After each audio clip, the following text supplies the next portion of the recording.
Assalamualaikum warahmatullahi wabarakatuh. Halo teman-teman semuanya. Hari ini kita kembali lagi di mata kuliah keperawatan keluarga ya.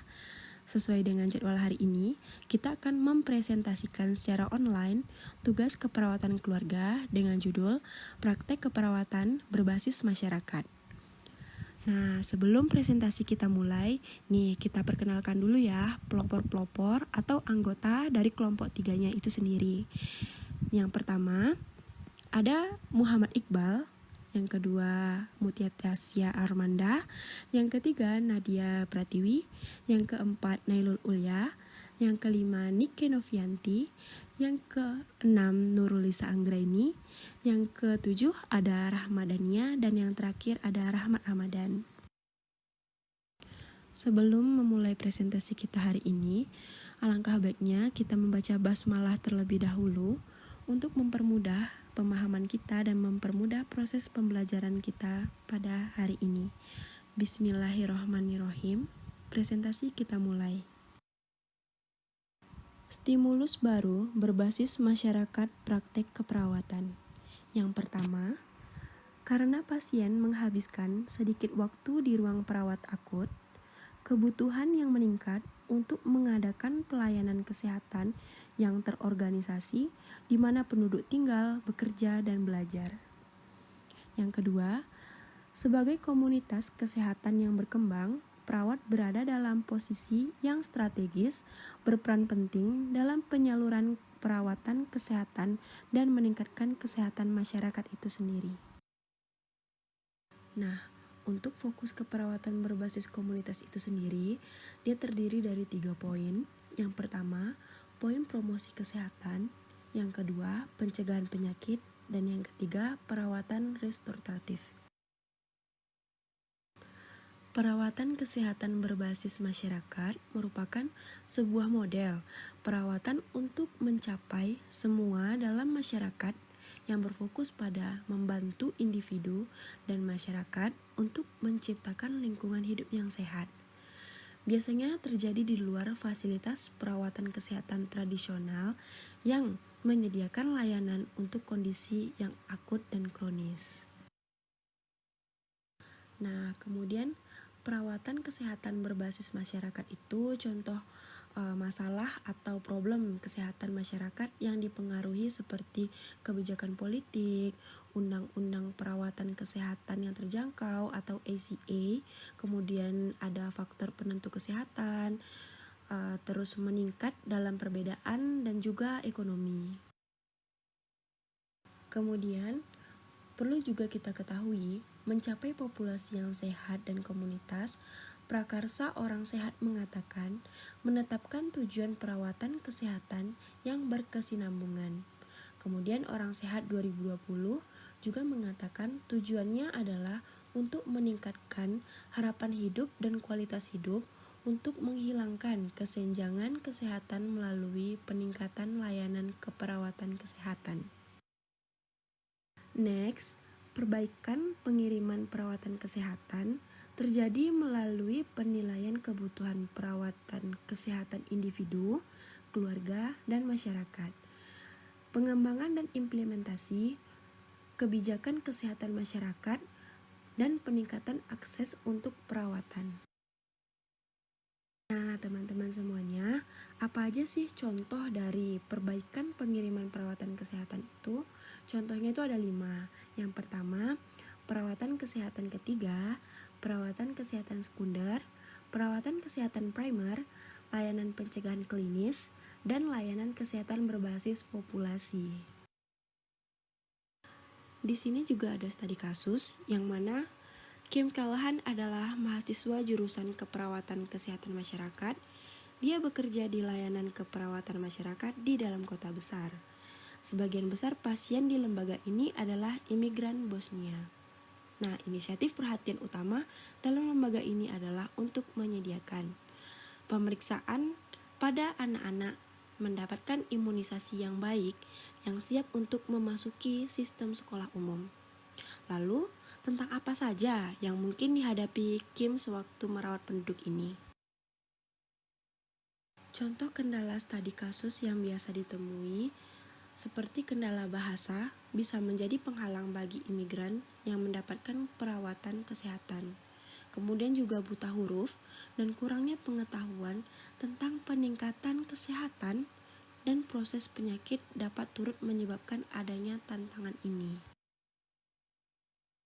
Penentu-penentu sosial kesehatan itu seperti biologi dan genetika, perilaku pribadi, lingkungan sosial, lingkungan fisik, dan juga layanan kesehatan. Teman-teman audiens online pada tahu nggak sih kesenjangan apa aja nih yang bisa terjadi pada kesehatan? Sebenarnya secara negatif bisa juga loh mempengaruhi kelompok orang yang secara sistematis mengalami gangguan sosial atau ekonomi terhadap kesehatan. Perbedaan yang dapat dicegah penyakit, cedera, kekerasan, atau kesempatan untuk mencapai kesehatan optimal yang dialami oleh populasi yang kurang beruntung secara sosial.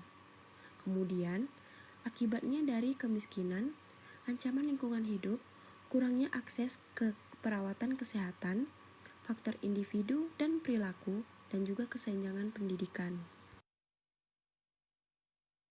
Maka dari itu nih, perawatan kesehatan masyarakat juga membutuhkan pemahaman, seperti pemahaman kebutuhan penduduk, faktor-faktor yang mempengaruhi promosi kesehatan dan kesehatan pemeliharaan, dan juga ada tren dan pola mempengaruhi penyakit dalam populasi, juga faktor-faktor yang berkontribusi pada kesehatan, dan yang terakhir ada juga nih, proses politik yang digunakan untuk mempengaruhi kebijakan publik sendiri.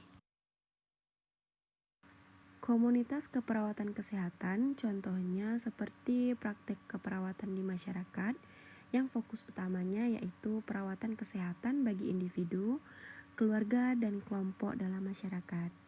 Tujuannya untuk memelihara, melindungi, mempromosikan, dan yang pastinya untuk memelihara kesehatan. Praktek keperawatan di kesehatan masyarakat, perawat kesehatan masyarakat yang ahli pasti memahami kebutuhan penduduk atau masyarakat yang menggunakan keterampilan berpikir kritis untuk menerapkan sumber daya pengetahuan, membangun hubungan dalam masyarakat, dan juga responsif terhadap perubahan dalam masyarakat itu sendiri. Kemudian juga keperawatan berbasis komunitas melibatkan perawatan akut dan kronis, meningkatkan kapasitas individu untuk perawatan diri, meningkatkan otonomi menggunakan pemikiran kritis, menggunakan biaya, dan menyediakan akses langsung ke perawat. Nah, teman-teman, apa saja sih polusi rentannya?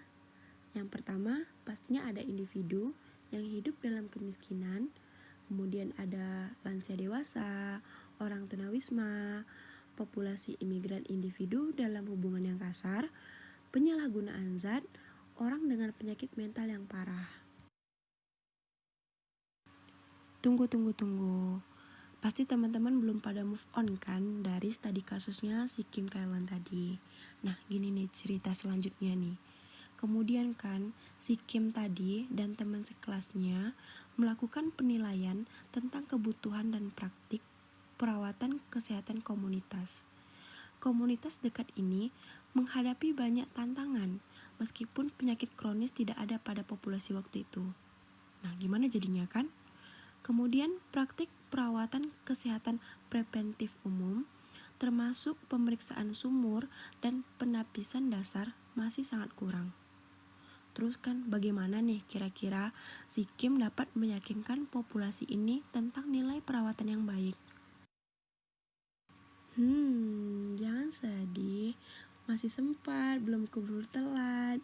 Perawat seperti Kim ini berada dalam posisi yang sangat ideal untuk memfasilitasi introkoneksi antara budaya pasien, bahasa, dan literasi kesehatan untuk meningkatkan hasil kesehatan untuk pasien yang beragam budaya. Kompetensi dalam perawat keperawatan berbasis komunitas memanfaatkan berbagai keterampilan dan bakat seperti pengasuh,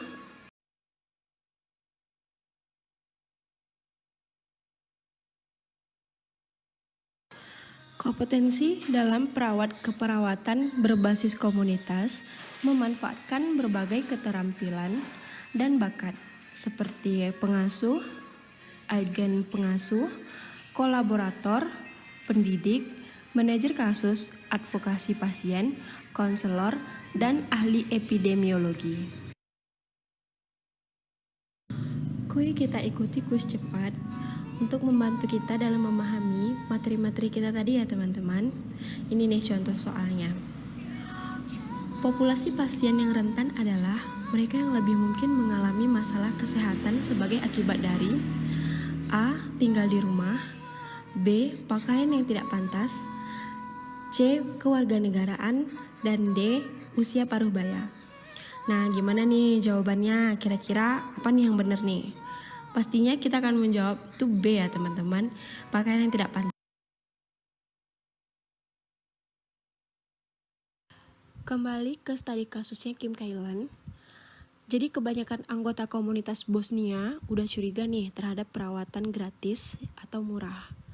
Kim menghadiri pertemuan komunitas dengan pembimbing perawat komunitasnya untuk menilai keyakinan dan perhatian dari komunitas.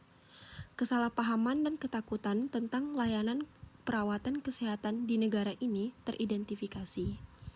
Kim menggunakan keinginan kebaikan untuk melakukan yang terbaik bagi kebanyakan orang. Kim menghormati kepercayaan masyarakat. Jadi bagaimana nih kira-kira tanggapan kita untuk menanggapi komunitas itu takut perawatan kesehatan yang akan kita tawarkan nantinya? Perawat harus menunjukkan belas kasih, peka budaya, tidak menghakimi, dan tidak memihak untuk membantu mengembangkan hubungan dengan komunitas. Lanjut, komponen-komponen penilaian komunitas seperti pengumpulan data sistematis tentang kependudukan, kemudian membantu status kesehatan penduduk, membuat informasi tersedianya tentang kesehatan komunitas. Juga ada komponen masyarakat, struktur emas lokal, orang-orang, sistem sosial, dan menilai individu dalam inteks komunitas. Masih di studi kasusnya Kim, satu keluarga orang tua tunggal di komunitas berusia 30 tahun, karantina dudek dan kedua anaknya usia 3 tahun 6 bulan.